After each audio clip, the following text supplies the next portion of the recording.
think I have a sense of it, but I want to ask, at this point, I mean, you've been successful. You've had the awards, the accomplishments, you've expanded your business, continued to grow it, not just in California, but across the country as well. Um, how do you stay motivated at this point? Um, well, I mean, I'm nowhere near where I want to be. Nowhere near it. I have two daughters. I mean, one's in private school and the other one's not old enough for school. So it's really it's funny you say that. I was thinking about that the other day because I was having a moment of lull. Right. As we uh, can have, look, yeah, peaks and valleys in our yeah, industry. peaks and valleys, peaks and valleys. But it's really watching other people succeed. Watching other people, there's some people in my organization now that, the opportunity that I was able to provide them is double, triple what they've made in the past. And, to see them rejoice in happiness that they can make as much money as what they used to make in an entire week in a day, and have time to see their families. Mm. Same kid that I was just telling you about, he's like, man, Eric, I can't tell you how happy I am that I don't have to wake up at 4 a.m. to drive to the work site to, do, the same things that they used to do. And I said, hey, at the end of the day, whatever makes you happy makes you happy. Whatever makes you feel alive, feel alive. But to be able to watch other people grow in the best facet that they want to. Like I have some people that love going to the work site. They love it. They love it to death. They love working with employees. They love it. They wouldn't change it. And I encourage that. I've got some people that like going into the home. I encourage that. What keeps me going is being able to be there for them and impact them. Watching people make more money than they've really known that they could, Mm-hmm. watching people grow teams, and lead when they never thought that they could. Yeah. Um, that's that's what really makes me go now, man. And don't get me wrong, I love landing huge deals. There's nothing better. You're aware of one of the deals I'm working on now, or that I just landed, and that's a game changer. That's potential multi-million-dollar deal. Okay, I still know that that's just one opportunity. That's just one leg of the stool. There's got to be others. The the the show's got to keep going. Like the show's got to go on. Yeah. But I also think that there's that competition too. Like I know someone else wants what I have, and I know that. I mean, there could be people in my own organization that want what I have. And I think that grind of just knowing like, hey, like I'm working today. I don't want to work. I don't want to do the things I'm doing, maybe because that's just human nature. Maybe I've been in a grind, a funk, whatever it is. But I'm going to go through the motion. I'm going to go through the consistency. I'm going to give it my all because I know that if I don't, that there's somebody back there that I don't even know about that's trying to hunt me down and hawk me down and take what I have. And I don't think that there's someone with literally, Eric J. Robinson written on a target and shooting darts in my face and stuff. I don't, I hope to goodness that there's nobody out there. I don't think I've done anybody that wrong. But I do believe that people are trying to chase something, right? They want something that I have. I mean, if there's only 15 Lamborghinis and I want one of them, well, there's a lot of people in the world and there's somebody else that probably wants that Lamborghini, right? Absolutely. So there's something out there that I know that somebody else is trying to take. The smallest one, there was a business name change that I was thinking about doing. And the business name that I wanted, somebody else had it and they're not even using it. But it's like, man, if I had just bought the name when I wanted to buy the name, I could have had the name. Yeah. It's little things like that that just kind of, they make me grind a little bit harder, Hey, look, man. Look, I had a domain that I had this domain I had it since 1998 all the way up until 2018. That's 20 years, right? 20 years.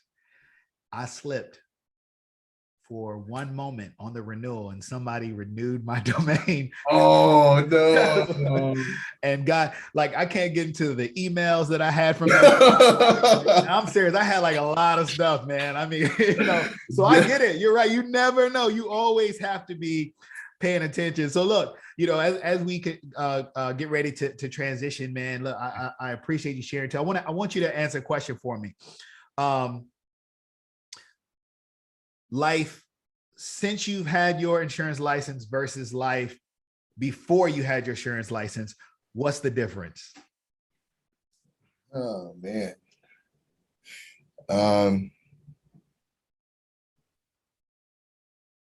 That's a really good question. So before my insurance license, I couldn't guarantee many things. And that's just my own personal thing, especially in California. I could guarantee that I was going to get a certain amount of money every other week. That was one of my guarantees. I could guarantee you that I knew exactly how much money that I could spend or could not spend outside of my bills, because I wasn't really hustling, you know what I mean? In that sense, I was working my 9 to 5. I was, just kind of conforming. It's typical, right? I knew a lot of lack, oh, I can't get this now, I've got a budget for that. I can't do this now, I've got a budget for that.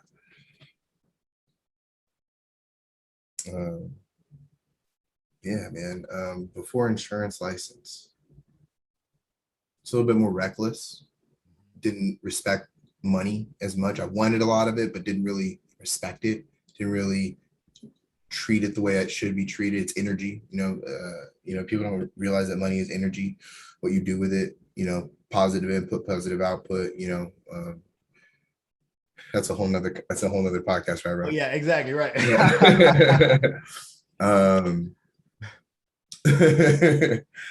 But after insurance license, it didn't start this way, but it is this way now. I don't worry about much. I don't worry if I'm going to be able to pay a bill. I haven't. I just don't. It's not even a thought crossing my mind. I'm not worried about many things financially. Now, growing, I am. Like, I want to grow faster. I want to have more, right? Like, I'm definitely not satisfied. Right. But, I'm also not curious or bound to curious if, oh man, am I going to be able to do this? Bound to, oh man, I can't do this, because then I can't say that there's a lack conversation. There is no lack conversation. There's just a lot of abundance, because I know that every single day there's an opportunity. There's some days where I don't make money, but on average, I get a deposit every single day of money, of energy, because of the energy that I'm putting out there, whether it's helping someone else make a sale, whether it's helping a client, whether it's filing a claim, whatever it is, that energy, that effort, right, is going around, it's getting put in. And so, there's no boredom. I had a lot of bored moments before my insurance license where I was like, man, what am I going to do? What am I going to figure out? Like, a lot of conversation about not much, and that was just me. That was my life. I was mid-20s when I found insurance. So, I think that's common for, someone in their mid-20s, especially nowadays. But after insurance license, man, travel, a lot more respect for myself, a career that I know no one can take anything from, as long as I, of course, do the right things and, follow the law, of course. This career is not going to go anywhere. I'll be able to sell insurance until I'm in my 90s. There's never going to be a time when I can't, show up to someone's house or sit at the table and be able to walk them through an insurance policy. That's something this is just a skill that, will be valuable for the rest of my life. Right.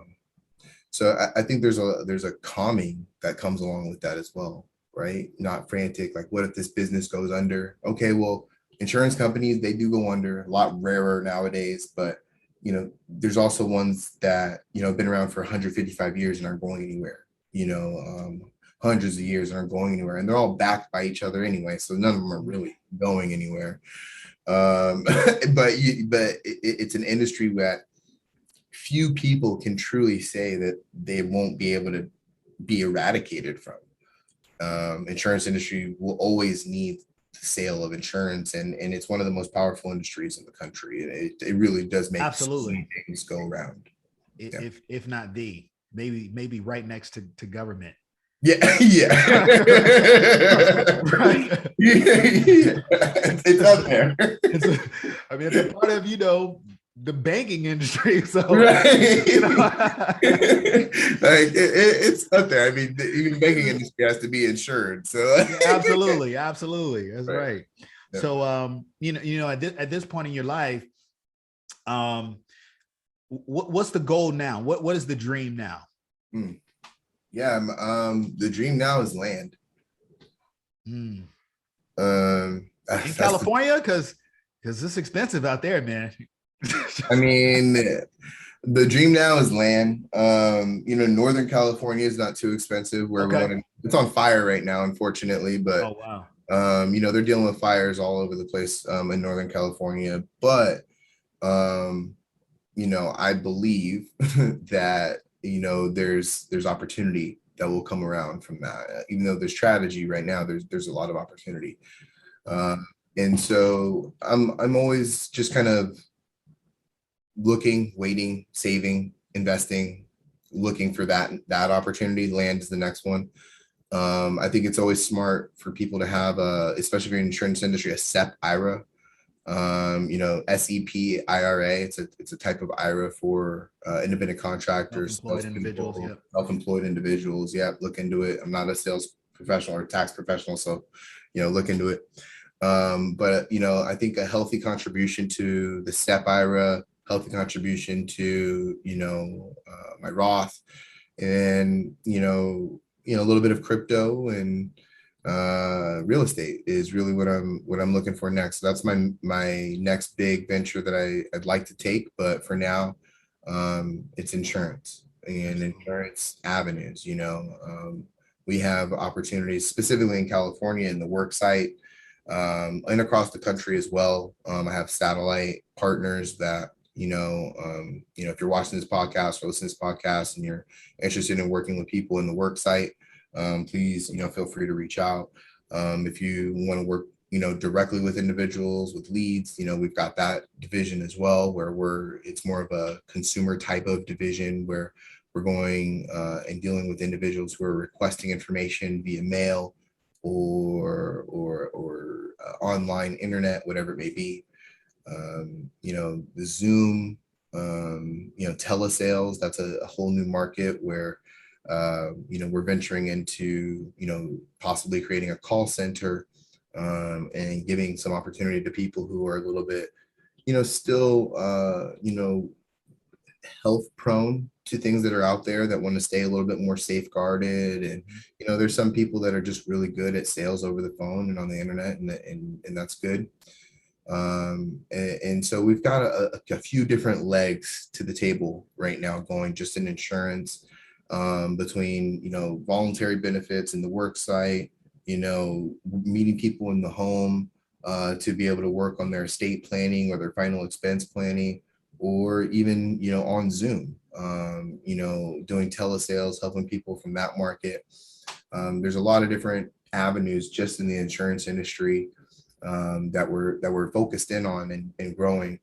But yeah, man, the next one once this thing's rolling will be real estate.